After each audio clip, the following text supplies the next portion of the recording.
Alors, on est en ligne avec Maître Jean-Jacques Bertrand, qui est avocat spécialisé dans le droit du sport. Bonsoir, merci d'être avec nous. Oui, bonsoir. Est-ce que vous êtes surpris, Jean-Jacques Bertrand, de voir cette opération judiciaire très, très spectaculaire? Parce que ça fait des années qu'on dit qu'il se passe des choses plutôt curieuses à la FIFA.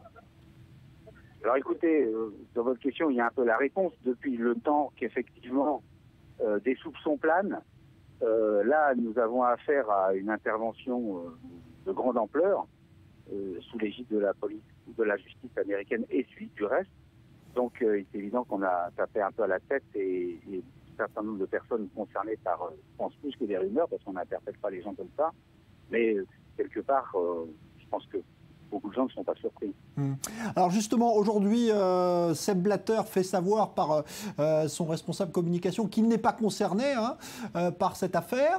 Est-ce que ça vous semble possible que des hauts dirigeants de la FIFA aient pu peut-être participer à des opérations de corruption sans que le président lui-même en ait été informé?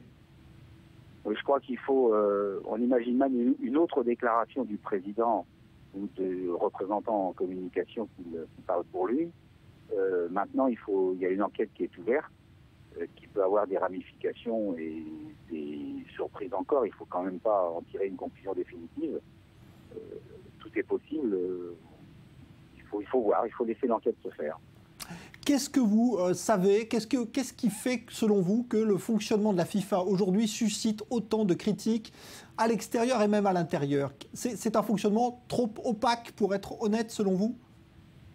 Vous savez, on est dans un système pyramidal où vous avez le président de la FIFA qui vous dit représenter par exemple 200 ou 250 millions de footballeurs.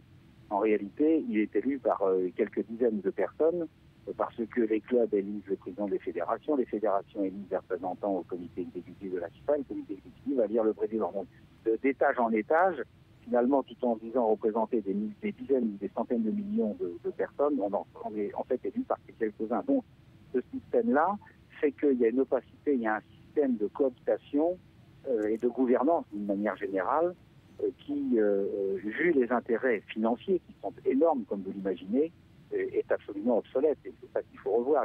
La transparence, c'est aussi dans la forme de gouvernance de ces institutions qu'il faut les revoir. Le fait qu'on attribue des Coupes du Monde, ça génère évidemment beaucoup d'enjeux politiques, financiers. C'est presque inhérent au fait qu'il y ait la possibilité finalement de générer de la corruption. Exactement. Vous savez, il y a énormément d'argent en cause. Les gens, quand on met un peu la main dans la confiture, et ben on y va de plus en plus. Donc ces gens-là n'arrivent pas à rester, leur intégrité passe au deuxième plan. Et donc il faut un système, comme dans les casinos, il faut un contrôleur du contrôleur. Il faut un système de contrôle du contrôle. Est-ce que Blatter peut rester président? Parce qu'aujourd'hui, le prince Ben Ali, qui est son principal challenger pour l'élection qui doit avoir lieu dans 2 jours, dit qu'il ne peut plus rester. Est-ce que selon vous, il peut encore se présenter vendredi? Vous savez, tout le monde s'accorde pour dire que, sauf ceux qui vont l'élire, peut-être, qu'il fait le mandat de trop. En tous les cas, celui qui ne correspond même pas aux promesses qu'il avait faites il y a la dernière fois lorsqu'il a été élu.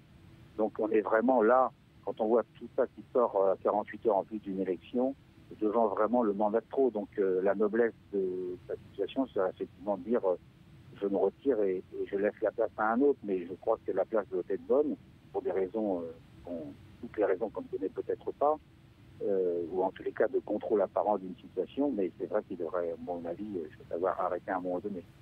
Merci, Maître Jean-Jacques Bertrand. Je rappelle que vous êtes avocat spécialisé dans le droit du sport, donc pour cet éclairage sur ce qui est en train de se passer à la FIFA. Merci à vous.